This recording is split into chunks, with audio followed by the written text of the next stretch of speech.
আবার ওরা বলে আমরা ইমাম মানি না, আমরা বুখারী মানি। আলহামদুলিল্লাহ, বুখারীতে পেয়ে গেলে আমরা আলহামদুলিল্লাহ মেনে নিব, মুসলিমে পেলে মেনে নেব। কারণ ইমাম বুখারীর মতো মতিউর রহমান বুখারী, ইমাম বুখারীর পায়ের ধুলো মতো আপনার মতিউর রহমান তো দূরের কথা, বর্তমানের 1000 যদি ওলিকে রাখা যায় তবুও হবে না। কিন্তু এই কথাটা যদি বলে যে এখান থেকেই দেখাতে হবে, কথাটাই বলে, কারণ নবীর জায়গা ছিল না। যেমন আপনাকে বলি, অনেক ব্যক্তি বলে ইমাম মানি না, অথচ যখন তাকে বলা হয় মতিউর রহমান হাদিস গুলো বললো, তো বলছে একটাও সহি হাদিস বলেনি। তো ওকে জিজ্ঞাসা করেন যে কথাটা বললে এটাও তো বেদাত।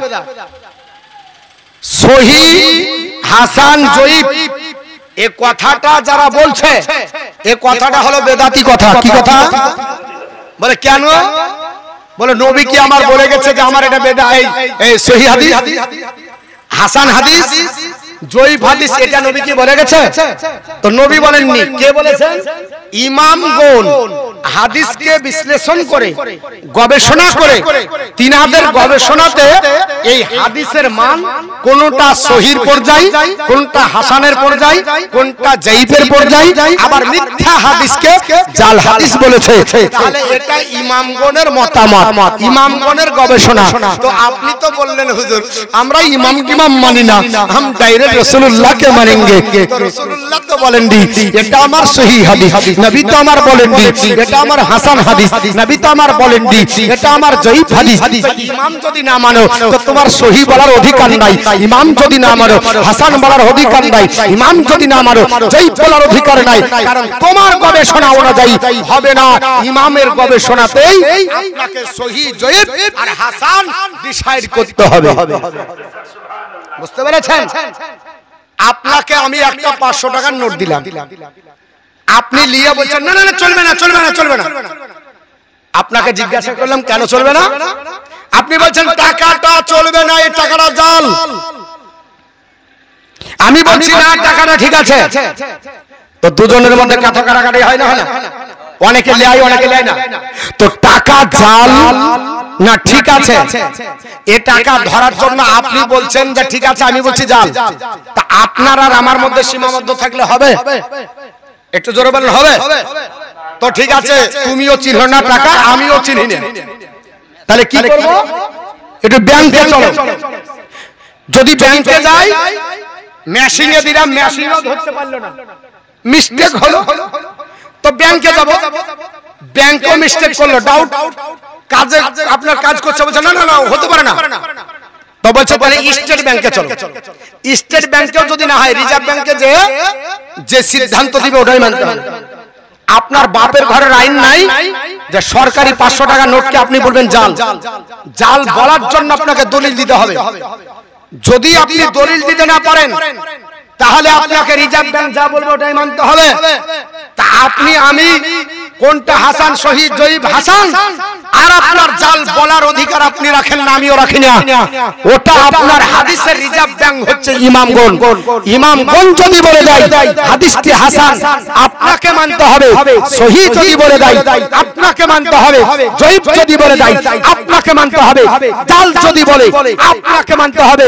আপনি বলছেন আপনার বিপক্ষে যেটা, না না না এটা তো জয়ীফ, মুদিখানার মাল, যে আপনার কথাটি হবে। রিজার্ভ ব্যাংকে চলেন, ইমামগণকে জিজ্ঞাসা করেন কোন ইমাম বলেছে। দেখবেন বাংলা মোবাইল খুলে অ্যাপস বাই করে দেখবে বুখারীতে লেখা আছে, ওই নিচে লেখা আছে জয়ীফ। ওকে জিজ্ঞাসা করেন জয়ীফ তো বললো, এটা কোন ইমাম বলেছে? তো বলছে আব্দুল রাজ্জাক বিন ইউসুফের আপনার তরজমা। ছোট ও তো বক্তা, ও আমার মতো মৌলবি, ওর কথা চলবে না, আমার কথা চলবে না। কোন ইমাম বলেছে দেখতে হবে। যে ইমাম মুহাদ্দিস যারা হাদিস কে বিশ্লেষণ করে গবেষণা করেছে তাদের মত নিতে হবে। আপনার আমার মতো মাওলানা তরজমা করে বলে দিলে এটা জয়ীফ, এই পাগলা হাফ পাগলা ওটাই মেনে নেবে। আশ্চর্যের ব্যাপার, এই বুঝেও না যে কি বলে কোনটাকে জয়ীফ, হাসান, সহিহ মর্যাদা দিতে গেলে কোন পর্যায়ের লোকের দরকার, আর এটা কার অধিকার আছে বলার? আপনি আমি তাহকিক করার অধিকার রাখি না, আপনি আমি মুস্তাহিদ নই, আপনার আমার তাহকিক করার ক্ষমতা নাই। আপনি পৃথিবীতে বলবেন হুজুর আমরা ইমাম মানি, আলহামদুলিল্লাহ আমি ইমাম মানি। যারা ইমাম মানে না তাকে জিজ্ঞাসা করেন, হুজুর আপনার এয়ারপোর্টে আমার ভাইকে আনতে গেছিলাম, যাওয়ার পরে দুদিন থাকার পরে আসলাম, আসার পরে বাড়িতে থেকে কাজে কামে ব্যস্ত হয়ে 15 দিন পর মনে হলো আপনার আগামী গত 15 তারিখে এয়ারপোর্টে গেছিলাম, ভাইকে সৌদি থেকে আসছিল আনলি আসলাম, কিন্তু কত ওয়াক্তের নামাজ কাজা হয়েছে ওটা ভুলে গেছি। জিজ্ঞাসা করেন, বলে হুজুর এই নামাজটা কি করে পড়বো? কোরআন থেকে দলিল দেন। হুজুর বলবে হবে না। বলে আপনি সহিহ বুখারী থেকে দলিল দেন, ডাইরেক্ট কিন্তু লিব। হুজুর বলবে পারবো না। তিরমিজি থেকে ডাইরেক্ট দলিল দেন, আপনার বলবে পারবো না। মুসলিম থেকে দলিল দেন, ডাইরেক্ট হবে না। ইবনে মাজাহ থেকে দলিল দেন, ডাইরেক্ট হবে না। নাসাই থেকে দলিল দেন, ডাইরেক্ট হবে না। বলে তাহলে নামাজ পড়বো না? বলে পড়তে হবে। বলে কি করে পড়বো? বলে আবু হানিফার দরবারে যাও, ইমামে আজমের দরবারে যাও, ইমামে শাফির দরবারে যাও, ইমামে মালিকের দরবারে যাও, ইমামে আপনার আহমদ বিন হাম্বলের দরবারে যাও। ওনারা হলো আপনার এই হাদিস কোরআনের গবেষণাকারী, ওনারা গবেষক। আপনার ফিকহ যদি তুমি না পড়ো তাহলে তোমার কাজা কোন অক্ষর হয়েছে মনে নাই, এটা কি করে ডিসাইড করবে? এই ফতোয়া তুমি বের করতে পারবে না, তুমি বের করতে পারবে না। তাহলে ইমাম লাগলো না লাগলো না? একটু জোরে বলো, লাগবে। তো ডাইরেক্ট বলছে যে মানি না ইমাম, অথচ ইমাম চলতেই পারে না। হ্যাঁ, ইমাম সব ক্ষেত্রে সহিহ হাদিস বলে ওটা ইমামের কাউল, যদি না বলে তাহলে সহিহ হাদিস বলা যাবে না। কারণ ইমাম কোন ডিসাইড করেছে কোন হাদিস সহিহ কোন হাদিস যায়িফ। আজ বর্তমানে 21শ শতাব্দীতে ভারতবর্ষ থেকে শুরু করে বিভিন্ন জায়গা থেকে আপনার বলা আছে কিছু নবীর গুস্তাখ বেরিয়েছে। এরা নবী দিবসের জালসাকে কেন্দ্র করে খিচুড়িকে খাওয়া নাজায়েজ হারাম বলছে, তারপরে বলছে নবী দিবস করা একবারে গুহের চাইতে আপনার পচা বেদাত। জোরে বলুন আস্তাগফিরুল্লাহ। কি বলেছে? গুয়ের পায়খানার চাইতে পচা বেদাত বলেছে। আমার কাছে মোবাইলে ডাউনলোড আছে। আর এই শাইখের বক্তব্য শুনছে। আবার জিজ্ঞাসা যদি করা যায় ঘোড়ার মাংস কি, বলছে চলবে। ঘোড়া খাওয়া মুখ, নবীর জন্মদিবসের সুন্দর হালুয়া খাবে, আপনার রুটি খাবে, ও খিচুড়ি খাবে, বিরিয়ানি খেতে পারবে, আর মুখে তো ঘোড়ার মাংস লেগে আছে। আবার জিজ্ঞাসা যদি করা হয় উটের প্রস্রাব চলবে, বলে অসুবিধা নাই, উটের প্রস্রাব যাই। তাহলে শরবতের পরিবর্তে উটের প্রস্রাব দেন, কারণ যে যা খাতে চাই তাকে তাই খাবে। আপনার কেঁচা খাওয়া জায়েজ বলেছে, আপনার বলা আছে গুচা খাওয়াকে জায়েজ বলেছে, কাকড়া খাওয়া জায়েজ বলেছে, কাছিম খাওয়া জায়েজ বলেছে। যারা এই রকম ফতোয়া দেয় এদের কাছে আপনার বলা আছে আবার কায়া একটা আদিবাসীও খায় না। হ্যাঁ, কাওয়া জিজ্ঞাসা করছে কাওয়া খানা कैसा है? চলবে কাওয়া খাওয়া মুখ, ও খিচুড়ি ভালো লাগবে, দাবি কোন হুবুক ভালো লাগবে? ভালো লাগবে না। তো বাপ অনেক কথা হলো, চলেন আগের দিকে যাই। হাদিস দুটো বলি, আপনার দরুদ শরীফ পড়েন। আল্লাহুম্মা সাল্লি আলা সাইয়্যিদিনা মাওলানা মুহাম্মদ ওয়া আলা আলি সাইয়্যিদিনা মাওলানা মুহাম্মদ সাল্লাল্লাহু তাআলা আলাইহি ওয়াসাল্লাম। আমার মুসলমান পৃথিবীর জমিনে আমি আপনাদের বলতে যাই, এরা বলছে তোমরা নবীর শান বাড়াতে বাড়াতো, আল্লাহর চাইতে বেশি বাড়িয়ে দিয়েছো। জোরে বলুন আস্তাগফিরুল্লাহ। আমরা আল্লাহর চাইতে বেশি বাড়াই না, নবীগণ পর্যন্ত আমার নবীর শান বাড়িয়েছে। জোরে বলুন সুবহানাল্লাহ।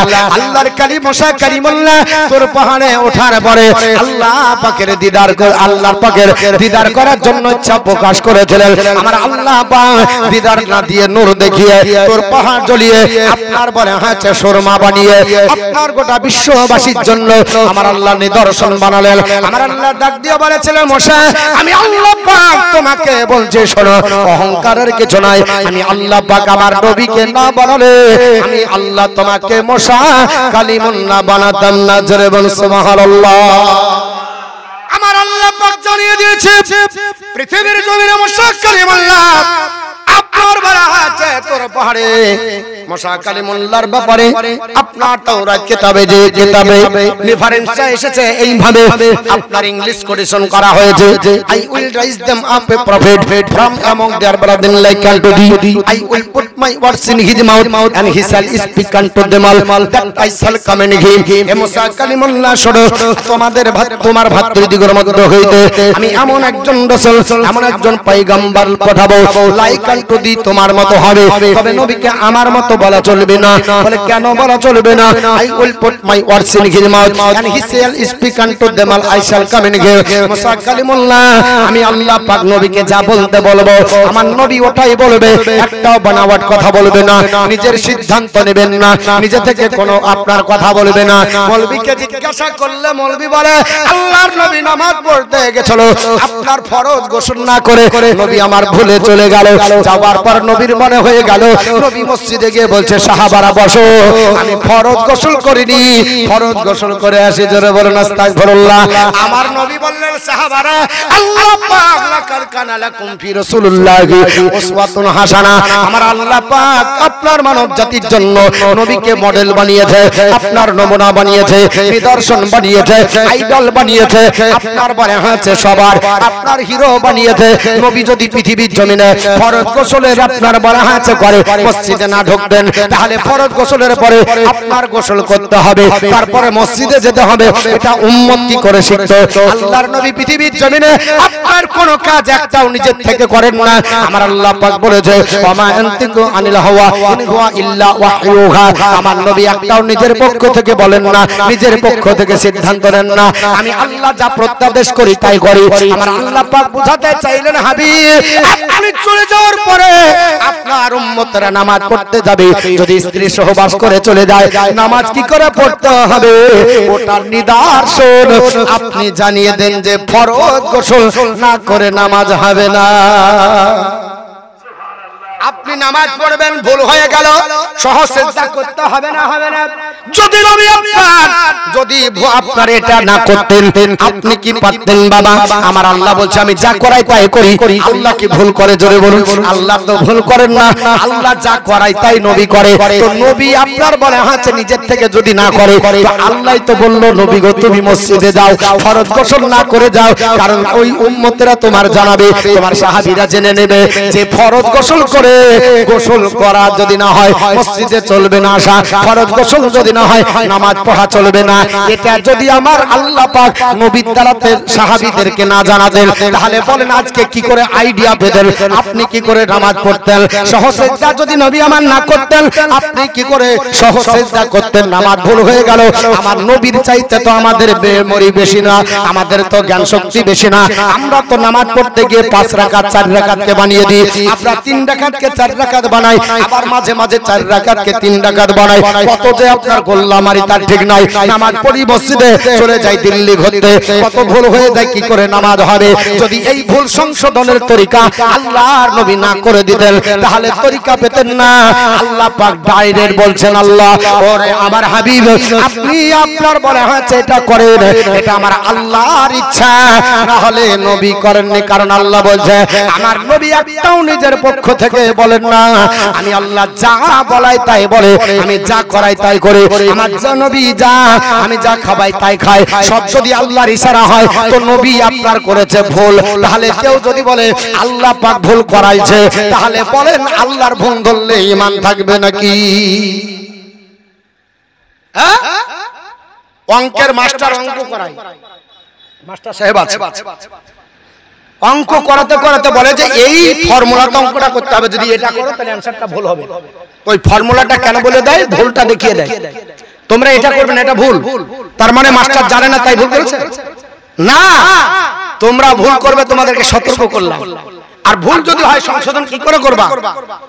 অনেক কিছু আছে, আপনাকে মেনটেন করা শিখতে হবে। নামাজ পড়ছি, আমি কি করে নামাজ সঠিক করব? ভুলের মধ্যে আমি তো আছি, ভুল যদি হয়ে যায় সংশোধন কি করে হবে? ওটা আমার নবী শিক্ষা দিয়েছে। আল্লাহর কোরআন আপনার জানিয়ে দিয়েছে। তাই শুধু তাই না, পৃথিবীর জমিনে আমার নবী আপনার বলে হয়েছে আসবে। নবীর আগে অ্যাডভার্টাইজ চলতে থাকে, হযরত ঈসা রুহুল্লাহ জগৎবাসীকে নিয়ে আমার নবীর মিলাদুন নবী করে থাকে। আমরা যেটা করছি পৃথিবীর জমিনে, ঈসা রুহুল্লাহ একটা সমাবেশ করলো, আমার সাহাবারা শোনো, 30টি বছর ধরে জিন্দেগি কাটালাম, আমি তোমাদের কাছে দিনের দাওয়াত দিচ্ছি, তবে পৃথিবীর জমিনে আমি শেষ আপনার থাকবো না, সারা জীবন আমার আপনার থাকা হবে না। আল্লাহ পৃথিবীর জমিনে পাঠিয়ে দে, দায়িত্ব বহন করে চলে যেতে হবে। তবে তোমাদের কাছে জানিয়ে দিই, মুবাশশিরাম বিরাসূলিয়াতি মিন বাদি ইসমুহু আহমদ। এই আমার সাহাবারা, পৃথিবীর জমিনে আমি এমন একজন রাসূল, এমন একজন পয়গম্বরের শুভ সংবাদ দিতেছি, আমার পরে আসবে, যার নাম হবে আহমদ। জোরে বলুন সুবহানাল্লাহ। আবার নবীর অ্যাডভার্টাইজ, নবীর আপনার বলে হচ্ছে প্রশংসা আপনার তিনি করে দিলেন। বর্তমান যুগে খ্রিস্টান ধর্মাবলম্বী যারা, এরা আপনার বলে হচ্ছে কিতাবটাকে ইনজিল বলে প্রাধান্য দেয় না, বাইবেল বলে প্রাধান্য দেয়। আর আপনার আল্লাহর নবী ঈসা পয়গম্বরকে ঈসা বলে মানে না, এরা যিশু বলে মানে। ওনার মা মারিয়ামকে মারিয়াম বলে না, মেরি বলে। আপনার বলা হচ্ছে আল্লাহ পাকের আপনার উপরে তারা অংশীদার আপনার সাব্যস্ত করার কারণে এরা আপনার ধ্বংস হয়ে যায়, পথভ্রষ্ট হয়ে গেছে। তবে আপনার পৃথিবীর জমিনে ঈসা রুহুল্লাহর কথা যদি আমরা মেনে নিই, আমার নবী পৃথিবীতে নবী হয়ে আসবেন, এটা আপনার বলে দিয়েছে। আর এই মৌলবীকে জিজ্ঞাসা করলে বলছে নবী আপনার 40 বছর ধরে ছাগল চড়ার পর নবী হয়েছে। জোরে বলুন আস্তাগফিরুল্লাহ। আল্লাহর নবী কবে নবী হয়েছে? মৌলবী বলছে নবী আমার 40 বছর নবী হয়েছে। আল্লাহর কোরআন বলতেছে, হযরত ঈসা রুহুল্লাহ পবিত্র জবান দিয়ে বলেছেন, আল্লাহ কোরআনে কোট করেছে, এমন একজন রাসূল আসবে যার নাম হবে আহমদ। মাস্টার যদি না হয় মাস্টার বলা চলে না, ডাক্তার যদি না হয় ডাক্তার বলা চলে না, ইঞ্জিনিয়ার যদি না হয় ইঞ্জিনিয়ার বলা চলে না। আপনারা যদি বলেন মতিউর রহমান আমাদের রানীনগরে এসেছে মৌলবী হবার জন্য, ভুল হবে কিনা? আগেই মৌলবী ছিলাম, স্টেজে এসেছি জালসা করার জন্য, মৌলবী হওয়ার জন্য না। আল্লাহ পাকের নবী পৃথিবীতে আসবে, আল্লাহ পাক কোরআন শরীফের মধ্যে জানিয়ে দিয়েছে। ঈসা রুহুল্লাহ বলছে মুবাশশিরাম বিরাসূলিয়াতি মিন বাদি ইসমুহু আহমদ, আমি তোমাদের কাছে এমন একজন রাসূলের শুভ সংবাদ দিতেছি, যিনি আমার পরে হবে, যার নাম হবে আহমদ। বন্ধুগণ, বোঝা গেল নবী হয়েছেন, তাই নবী বলে আখ্যায়িত করা যায়। তা সত্য নবীকে জিজ্ঞেস করুন, ইয়া রাসূলুল্লাহ, ও নবীজি আপনি কবে নবী হলেন? 40 বছরে ছাগল চড়িয়ে না, কবে হলেন? আল্লাহর নবী বলেন, আমার সাহাবারা শুনে রেখে দাও, আমি পবিত্র জবান দ্বারা বলি, আমার নবীর হাদিসটি আল্লামা ইসমাইল হাক্কি রাহমাতুল্লাহ আলাইহি তাফসিরে আপনার কোরআনের আপনার নির্ভরযোগ্য তাফসির, তাফসিরটির নাম তাফসিরে আপনার বলা হয়েছে, আপনার বলা হয়েছে তাফসিরে আপনার বলা হয়েছে রুহুল বায়ানের মধ্যে এসেছে, আপনার চতুর্থ খণ্ড পৃষ্ঠা নাম্বার 34 এর মধ্যে এসেছে। আপনার ইসমাইল হাক্কি রাহমাতুল্লাহ নকল করতেছে, আল্লাহর নবীর আপনার সাহাবী আপনার বলা হয়েছে তিনারা বর্ণনা করে আল্লাহর নবীর কথাটা বলেছে, তাই তিনি নকল করে বললেন। নবী বলতেছেন, আপনার বলা হয়েছে জগৎবাসী শোনো, কুনতু নাবিয়্যা ওয়া আদামু বাইনাল মাই ওয়াত তিন, আমি ওই সময় নবী ছিলাম যে সময় আদম আলাইহিস সালাম মাটি আর পানির মধ্যে সীমাবদ্ধ ছিল। জোরে বলি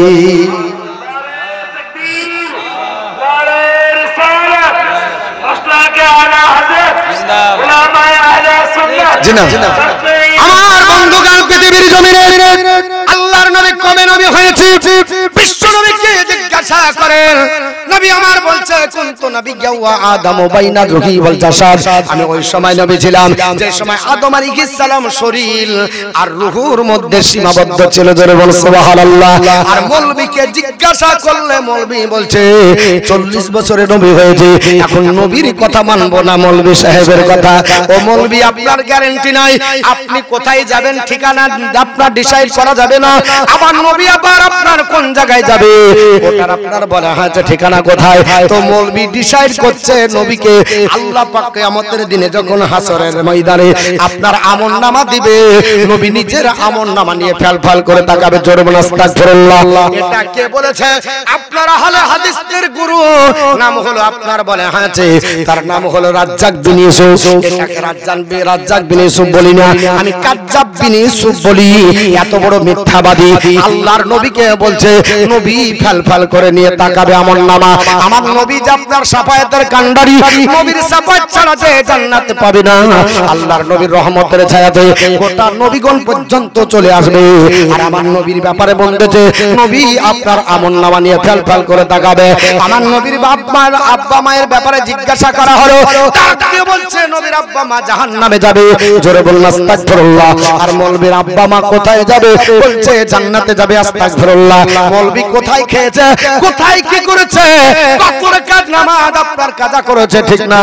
আর আমার নবীর আব্বা মায়ের ব্যাপারে আপনার ঠিকানা দিচ্ছে জাহান্নাম। ওরে মৌলবী, তোমার আপনার কথা চলবে না।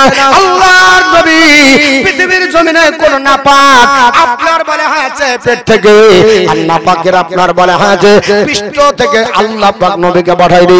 আমার নবী আপনার পবিত্র, নবী পবিত্র আপনার জিসিম থেকে, পবিত্র পেট থেকে আমার আল্লাহ নবীকে বাড়িয়ে দেয়। তাই বাবা বলার উদ্দেশ্য হলো, আপনার যিশু খ্রিস্টর আপনার বলে হয় চাকি ডাকি দেখো, যিশু খ্রিস্ট ডাক দিয়ে বলছে, ওল্ড টেস্টামেন্টের মধ্যে লেখা আছে, ইফ ইউ লাভ মি, যদি তোমরা আমাকে ভালোবাসো, কিপ মাই কমান্ডমেন্ট, আবার নির্দেশ মতো চলো, I will pray the father, আমি সেই স্বর্গীয় পিতার কাছে প্রার্থনা করব, he shall give you another computer, যিনি অন্য একজন শান্তি বাহক প্রেরণ করবে, দ্যাট হি মে আবার ফরএভার, যে নবী কোনোদিন চলে যাবে না। আমার আপনার বলে আছে কথা অনুযায়ী শোনো, নবীকে ডাকলেই নবীর ছাড়া তোমরা পাবে, জোরে বল সুবহানাল্লাহ। নবী চলে যাবেন না, এই আকীদা যিশু খ্রিস্টের যদি হয়, মুসলমানের এই আকীদা এর চাইতে বড় মজবুত হওয়া দরকার আছে না? আছে। নামধারী কিছু মুসলমান হঠাৎ করে সৌদিতে 10 দিন কাজ করে আসে, ওর বাপ ছিল পাক্কা টিটিএস, ও হয়েছে লেডিস। আরে তুই এরকম করে তুই না সৌদিতে দেখলাম। আপনাকে আমি বলছি, আমি বেশি দূরের মৌলবি নাই, আমি একবারে ঘরের মৌলবি, ডাল বরাবর, যখন খুশি পাবেন। কিয়ামতের সকাল পর্যন্ত কেউ যদি এইখানে হাত বাঁধাকে সহি এবং আপনার মারফু হাদিস রাজে বলে প্রমাণ করতে পারে, জিন্দেগিতে বক্তৃতা করবে না, জিন্দেগিতে প্রমাণ করতে পারবে না। আবু দাউদ শরীফের হাদিস যেটা হযরত তাইস রাহমাতুল্লাহ আলাইহি থেকে প্রমাণিত, উনি সাহাবী না, উনি হচ্ছেন তাবী। উনি কি? তাবী।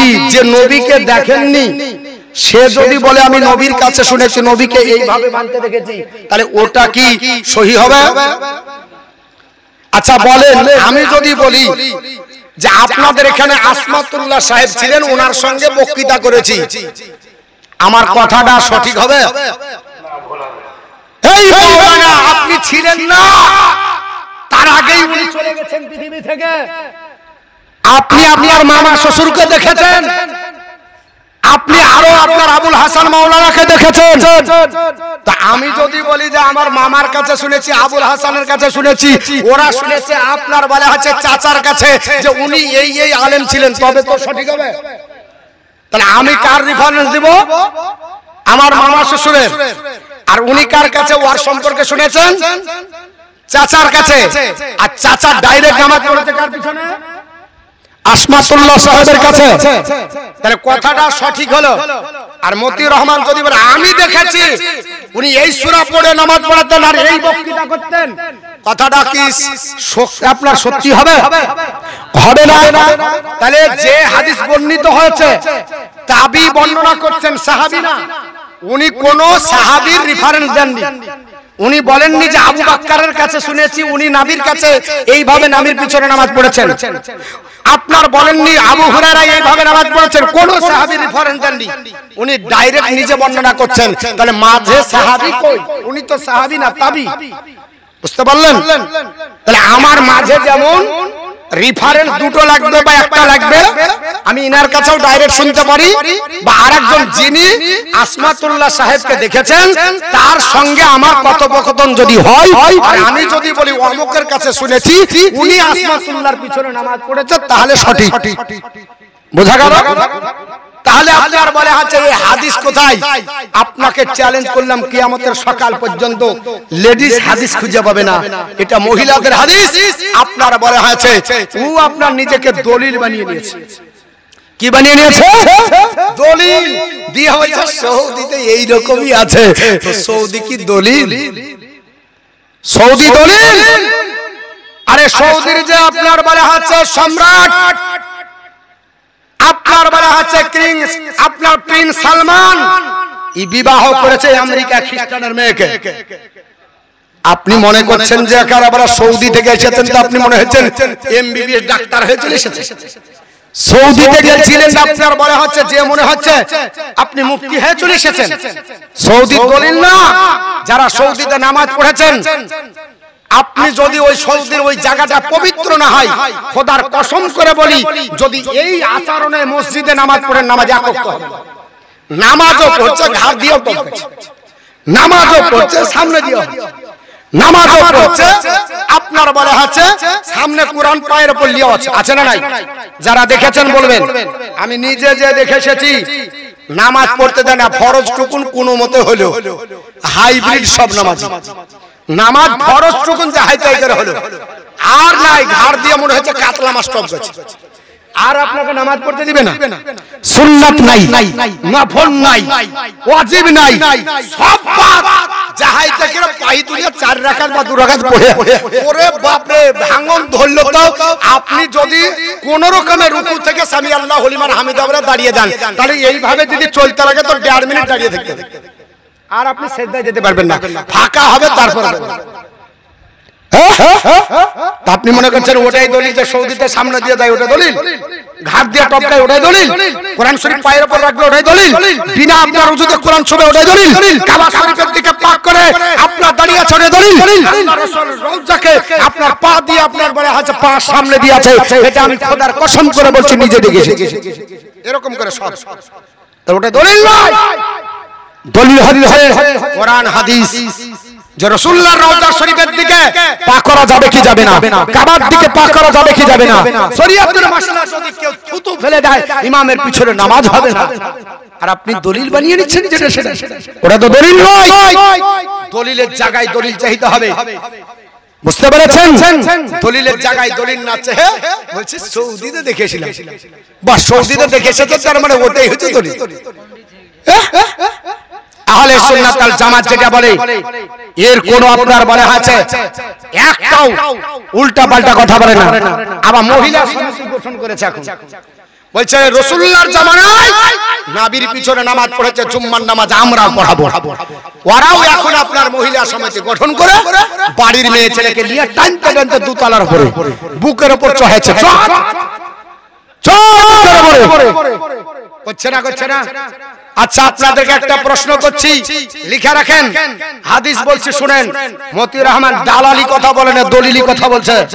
এবং আপনাদের নিজের ছেলে বলছি, দায়িত্বের সঙ্গে আহলে সুন্নাত ওয়াল জামাত একবার যেটা করে সেটা সহিহ হাদিসের আলোকে করে, কোন মন গড়া কারো আপনার বলে হচ্ছে দেখা হাদিস বলে না। হুজুরকে জিজ্ঞাসা করেছে শাইখ সাহেব এই মর্মে কোন হাদিস পেয়েছেন? বলছে এই মর্মে কোন হাদিস নাই, তার মানে কি দলিল নাই? আপনি হয়তো পড়তে পারেননি, পাননি, তার মানে দলিল নাই, তাই নয়। ও আপনার কি বলছে, আপনার বলা হচ্ছে মেয়ে ছেলেকে চলো জুম্মা নিয়া, জুম্মা পড়াতে নিয়ে যাচ্ছে। আপনার বলা হচ্ছে আপনারা শুনেন, সুন্নাত নফল আর নফল নামাজ কোথায় পড়া উত্তম বলেন? বলবেন একটা। আল্লাহর নবীর পবিত্র জবান, এটা আমার জবান না, আল্লাহ কেটে নেবে কিয়ামতের দিন। মতিউর রহমান, তুমি যদি মিথ্যা কথা বলো কিয়ামতে তোমার জবানকে ব্রেক মারা হবে। নবী আমার বলছে সুন্নাত নফল নামাজ তোমরা বাড়িতে পড়ো বেশি উত্তম, আর জামাতে বেশি নামাজ পড়ো। ফরজ নামাজ তোমাদের উত্তম, কারণ এক ওয়াক্ত জামাতের সঙ্গে নামাজ পড়া বাড়িতে 25 কিংবা 27 গুণের সমান নাকি। একটা হাদিস আপনি দেখিয়ে দেন আল্লাহর নবী বলেছে যে মহিলারা যদি জামাতে নামাজ পড়ে তো 25 বা 27 গুণ নেকি পাবে। যদি এরকম হাদিস দেখিয়ে দেন তো কিয়ামত পর্যন্ত বক্তৃতা আমরা আহলে সুন্নাত ওয়াল জামাতের দায়িত্ব নিয়ে বলছি, আল্লাহ আমাকে যতদিন রাখবে আমি বক্তৃতা করব না। যে নবী বলেছে মহিলারা যদি মসজিদে গিয়ে ইমামের পিছনে ইক্তেদা করে নামাজ পড়ে তো ওরা 25 গুণ নেকি পাবে। হাদিস দেখিয়ে দেন 27 গুণ নেকি পাবে দেখিয়ে দেন। নবী আমার কি বলেছেন? আব্দুল্লাহ বিন আব্বাস রাদিয়াল্লাহু তাআলা বলছে, এ নবীর সাহাবারা, সালাতুল মারআতি আফসালু সালাতুল মারআতি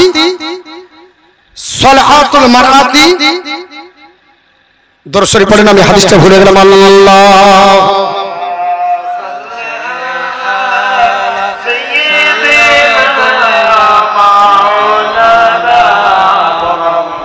وعلى آل سيدنا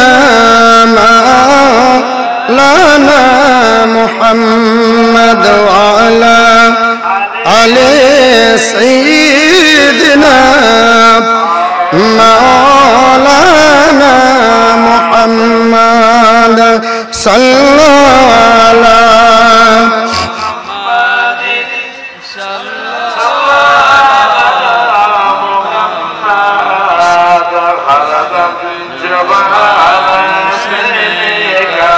নবী আমার কি বললেন? নবী বললেন সালাতুল মারআতি ফি বাইতিহা আফজালু মিন সালাতিহা ফি হুজরাতিহা। একজন মহিলার নামাজ ঘরের আগিনার চাইতে, বাড়ির আগিনার চাইতে ঘরের ভিতরে পড়া বেশি উত্তম। আগিনা কাকে বলে? চারিদিক ঘেরা, ঘর থেকে বাইরে যেটা উসরা বলি না, কি বলে? বারান্দা, আগিনা নাকি? তাহলে আগিনাতে নামাজের চাইতে উত্তম জায়গা কোনটা? ঘরে। ওয়া সালাতুহা ফি মাকদাইহা আফজালু মিন সালাতিহা ফি বাইতিহা। এবং একজন মহিলার নামাজ তার একটা কামরায় নামাজ পড়া বা ঘরে নামাজের চাইতে একটা নির্দিষ্ট পার্সোনাল ঘরে পড়া বেশি উত্তম। জোরে বলুন। তাহলে বলেন আগিনার চাইতে উত্তম ঘরে। কেন? আগিনাতে কোনো পরপুরুষ আসতে পারে, নিরাপত্তা নাই। তাহলে ওই ঘরে ওই আগিনার চাইতে উত্তম কোন জায়গা? ঘর। ঘর একটু সেফটি। এবার ঘরের মধ্যে পার্থক্য আছে না নাই? একটা আম ঘর, একটা খাস ঘর। কিছু ঘর আছে যে সেই ঢুকতে পারে, কিছু ঘর আছে বিনা পারমিশনে, উইদাউট পারমিশনে ছাড়া ঢুকতে পারবে না, পার্সোনাল। তো নবী বলছে মহিলাদের পার্সোনাল ঘরে পড়া বেশি উত্তম। নবীর বিবি উম্মে সালমা বলছে, এ নবীর সাহাবীরা শোনো, নবী আমার বলতেছে খায়রু মিন খায়রু, আপনার বলা হচ্ছে খায়রু মাসাজিদান নিসাই, মহিলাদের নামাজ পড়ার জায়গা কারো আপনার কারো বইতিহিন্না। একজন মহিলার নামাজ পড়ার একটা নির্দিষ্ট উত্তম জায়গা হলো তার ঘরের অন্ধকারাচ্ছন্ন জায়গা। জোরে বল সুবহানাল্লাহ। তাহলে ঘরের অন্ধকারে পড়া বেশি উত্তম। তাহলে দিনের বেলাতে পড়লে যদি পড়ে অন্ধকার ঘরে পড়ো, রাতে যদি পড়ো অন্ধকারে বেশি নিরাপত্তা। আপনাকে জিজ্ঞাসা করতে চাই যে বলেন যে ঘরের অন্ধকারাচ্ছন্ন জায়গায় বেশি যদি নিরাপত্তা হয় তাহলে মসজিদে নিরাপত্তা কম না বেশি? কম। কি করে বেশি হলো? বাড়ি থেকে বের হলো, রাস্তা দিয়ে গেল, মসজিদে দুতলা উঠলো, আবার হাঁটা হাঁটা আসলো, নিরাপত্তা তো কম। আপনার বাড়ির আগিনার চাইতে আপনার বাড়ির ঘর বেশি নিরাপত্তা। আপনার কামরার চাইতে নির্দিষ্ট কামরা বেশি নিরাপত্তা। আপনার নির্দিষ্ট কামরার চাইতে বেশি অন্ধকার, কেউ যেখানে দেখতে পাবে না, ওই জায়গাটা বেশি নিরাপত্তা। তো মহিলা সমিতি গঠন করে আপনার মা বিটিকে বেঁধে আপনার দুতলার উপরে যে বুকের উপর চড়িয়ে দিচ্ছে, এই হাদিস উত্তম জায়গাটা দেখাতে হবে। কোথায়? যে আল্লাহর নবী বলেছে দেখাতে হবে যে তোমরা বাড়িতে না পড়ে মহিলা তোমরা মসজিদে এসো, তোমাদের বাড়ির চাইতে মসজিদে নামাজ পড়া বেশি উত্তম। একটা হাদিস দেখাবেন আর নামাজ মহিলাদেরকে বাড়িতে পড়াবো না, আমরাও নিয়ে যাবো। আমার বউকে নামাজ পড়াবো, হ্যাঁ? আপনার বউকে বাধা দিব কেন? আমার বউকে তো নিয়ে যাবো। বোঝা গেল নবী আমার যেখানে বলেছে ওখানে হতে হবে, আর হুজুর বলছে আমি যেটা বলছি সেটা করতে হবে। বুঝতে পেরেছেন? তো এরকম যদি হয় অসুবিধা হবে। বাপ দরুদ শরীফ পড়েন, সামনের দিকে এগিয়ে যাই। অনেক দলিল বললাম,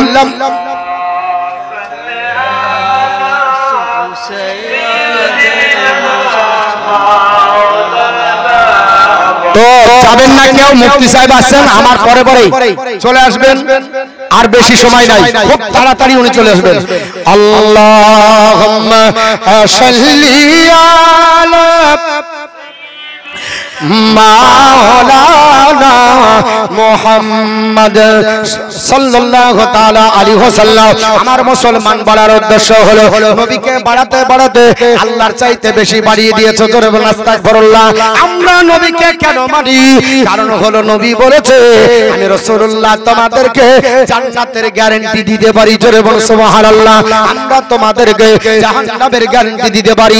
যে ব্যক্তিকে নবী জাহান্নামী বলবে, পৃথিবীর নিচে আপনার আসমানের নিচে জমিনের উপরে জান্নাতি বানানোর কোনো বেটা নাই, কোনো মায়ের লাল তৈরি হয়নি। আর আমার নবী যদি বলে জান্নাতি, জাহান্নামে পাঠাতে কেউ পারবে না। নবী যদি বলে মৃত্যুর গ্যারান্টি তোমাকে দিলাম, ওই লোকটা অতদিন পর্যন্ত মৃত্যুবরণ করবে না।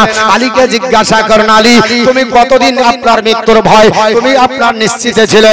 বলে 3 দিন আমি বেশি নিশ্চিত ছিলাম, যেই দিন আমার রাসূলুল্লাহ মক্কা ছেড়ে মদিনায় হিজরত করে যায়। সেই দিন হিজরতের রাত্রিতে আমার নবী আপনার ডাক দিয়ে বললেন, ওরে আমার আলী, আমি আমানতের মাল তোমাদেরকে তোমার কাছে রেখে গেলাম, মদিনা তুমি চলে যাবে, 3 দিন পর মদিনায় দেখা হবে।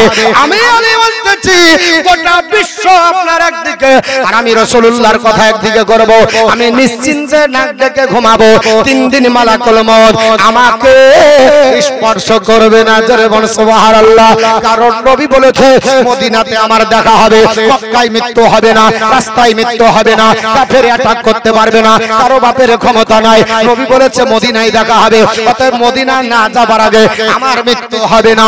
আজকে আমি মতি রহমান যদি বলি আমি বাড়ি চলে যাব, রাস্তায় মৃত্যু হতে পারে। আমি মতি রহমান যদি বলি এখানে থেকে যাব, স্টেজ থেকে নামতেও পারি, না নামতেও পারি। ঠিক না ঠিক বাবা? গ্যারান্টি দেওয়া যাবে না। আর আমার নবী গ্যারান্টি দিয়েছে, তাহলে নবীকে মানবো না? আমার নবী আপনার জান্নাতের গ্যারান্টি দিয়েছে। বলবি যদি বলে নামাজ আমার পিছনে ইক্তেদা করেছো তুমি জান্নাতি, এই গ্যারান্টি কেউ দিতে পারবে? আমার পিছনে আপনার বলে হাতে তারাবি পড়েছো তুমি জান্নাতি, এই গ্যারান্টি দেওয়া যাবে না। আমার কথা শুনে রোজা রেখেছো, জান্নাতের গ্যারান্টি দিতে কেউ পারবে না। আর নামীকে জিজ্ঞাসা করুন, ইয়া রাসূলুল্লাহ, ইয়া হাবিবাল্লাহ, নবী গো আপনি কি দিতে পারেন?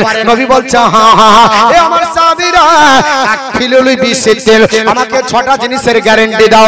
আকফিলুল লাকুম বিল জান্নাহ, আমি রাসূলুল্লাহ জান্নাতের গ্যারান্টি দেব। জোরে বলি আল্লাহর নবী বললেন 6টা জিনিসের গ্যারান্টি দাও, আমি নবী জান্নাতের গ্যারান্টি দেব। জান্নাতের মালিক তো আল্লাহ।